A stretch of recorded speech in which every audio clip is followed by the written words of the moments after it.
Bismillahirrahmanirrahim. Kisah ini kisah sahih. Ada seorang wanita di Mekah sangat terkenal dengan kecantikannya. Dan wanita ini terkenal tinggi, putih, cantik, fitnah luar biasa. Tapi dia tutup wajahnya, dia pakai cadar. Dia bilang sama suaminya, satu hari dia bicara sama suaminya. Dia mengatakan, wahai suamiku, kira-kira apakah ada orang yang bisa selamat dari fitnah wajahku ini? Artinya dia coba menyebutkan sama suaminya. Kata suaminya, tentu saja ada. Ya, walaupun kau cantik, tapi akan ada orang yang bisa tidak kena fitnahmu. Kata perempuan itu penasaran, siapakah itu? Artinya kalau saya buka wajah saya, ya, saya tidak pakai hijab ini, masih ada laki-laki yang tidak tertarik. Maka kata suaminya, Ubaid ibn Umair, seorang ulama. Maka tiba-tiba istrinya karena merasa tertantang datang kepada suaminya lalu berkata, wahai suamiku, Andes, apakah kau mengizinkan aku untuk coba menggoda Ubaid hanya untuk mengetes imannya? Sekaligus juga mengetes apakah betul memang dia tidak kena dengan fitnah wajahku dan kecantikanku ini. Suaminya mengatakan, karena penasaran juga mengatakan, baik, saya izinkan.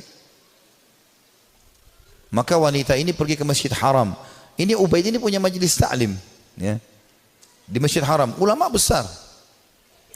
Tidak pernah sama sekali berbuat dosa dalam kisahnya, dalam kisah hidupnya. Allahu alam kalau yang dinukil dari kisah yang lain, tapi dia disebutkan orang yang sangat soleh. Kemudian datanglah wanita ini lalu mengatakan, saya punya pertanyaan Syekh. Kata dia, silahkan. Dia bilang, tapi pertanyaan ini pribadi, maka saya tidak bisa menanyakan di depan orang. Kalau bisa saya akan meminggir dengan anda di salah satu sudut masjid ini. Karena perempuan ini terus menunjukkan kesedihannya, menangis, maka Ubaid mengatakan, baiklah, tapi tetap di depan umum, bukan berduaan-duaan khalwat. Di tiang masjid, di sebelah sekitar ada sekitar jemaah. Tiba-tiba wanita ini pada saat duduk depan Ubaid membuka cadarnya. Dan memang terlihat kecantikan yang luar biasa. Maka Ubaid rahimahullah mengalihkan wajahnya. Sambil kata Ubaid mengatakan, apa yang kau lakukan? Bukankah kau bertanya, kenapa kau membuka cadarmu? Dia mengatakan, sebenarnya wahai Syekh Ubaid, saya mencintaimu dan saya menyukaimu. Maka aku datang untuk menawarkan diri. Maka Ubaid mengatakan, dan aku tinggal tunggu jawabanmu. Artinya kapan kau mau? Selesai. Aku jadi milikmu, terserah kau mau apakan. Perempuan ini ingin menguji. Ubaid tidak mengenal siapa perempuan ini.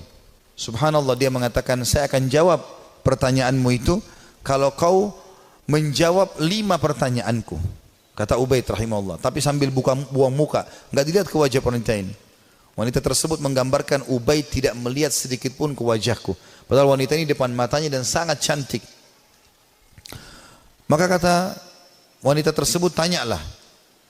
Kata Ubaid rahimahullah, jadi tadi dia memang bilang waktu dalam majelis, saya punya masalah, saya mau minta nasihat.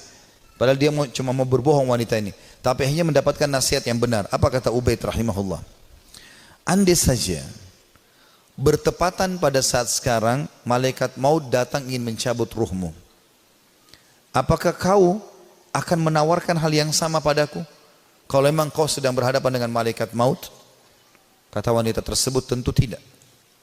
Pertanyaan kedua, andai saja kamu sedang berada dalam kuburan, tempat yang pasti kau akan datangi, dan kau sedang bertemu dengan Munkar dan Nakir, 2 malaikat akan bertanya di kuburan, dan kau sedang ditanya untuk selamat ke surga atau neraka, apakah kau juga akan berpikir tetap akan menawarkan dirimu seperti ini?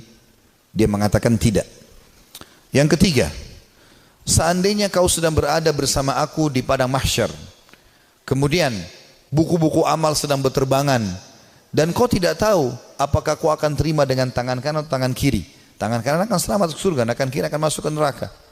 Apakah kau juga akan menawarkan dirimu seperti ini kepadaku? Dia mengatakan tidak. Yang keempat, ya, andai saja kau sedang ditimbang amalmu, dan kau tidak tahu amal baik atau amal buruk di timbangan amal hari kiamat nanti yang lebih berat, apakah kau masih mau menawarkan dirimu padaku? Dia mengatakan tidak.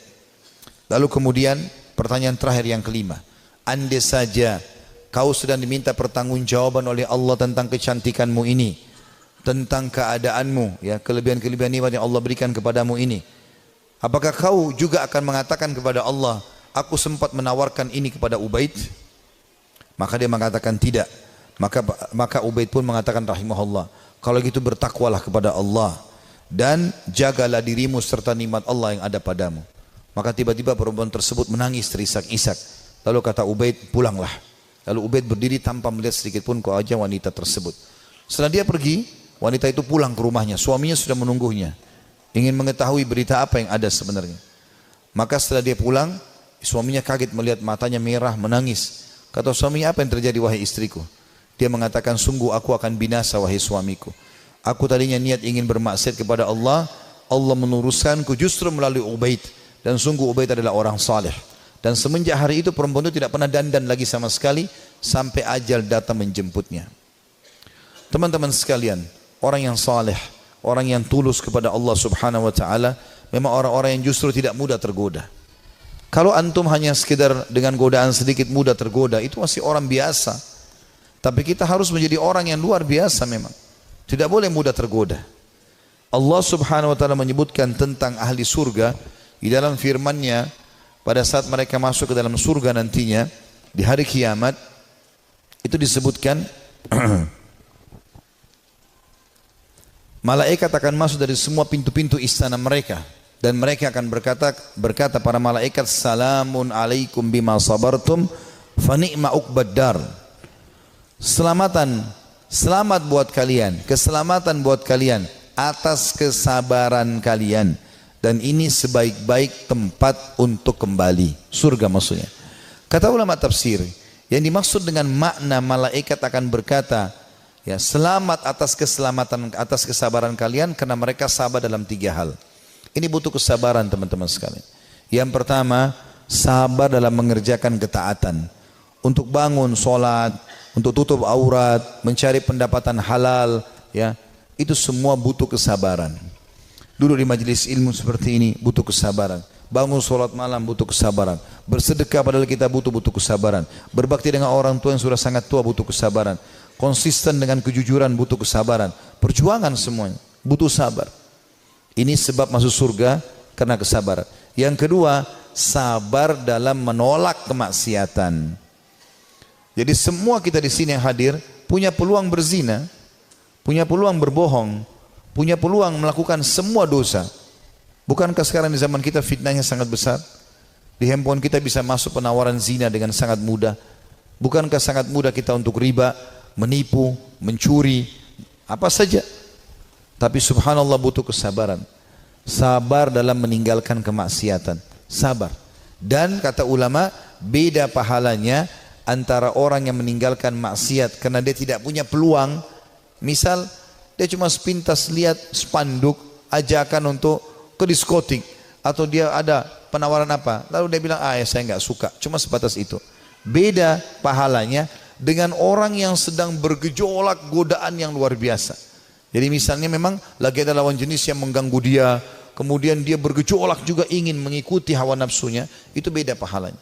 Nabi Yusuf alaihissalam waktu digoda oleh wanita istri raja yang ratu Mesir, itu Allah mengatakan, walaqad hamma bihi wa hamma biha laula ar-ra'a burhana rabbih. Ya. Yusuf sudah cenderung sama perempuan itu cenderung pada Yusuf.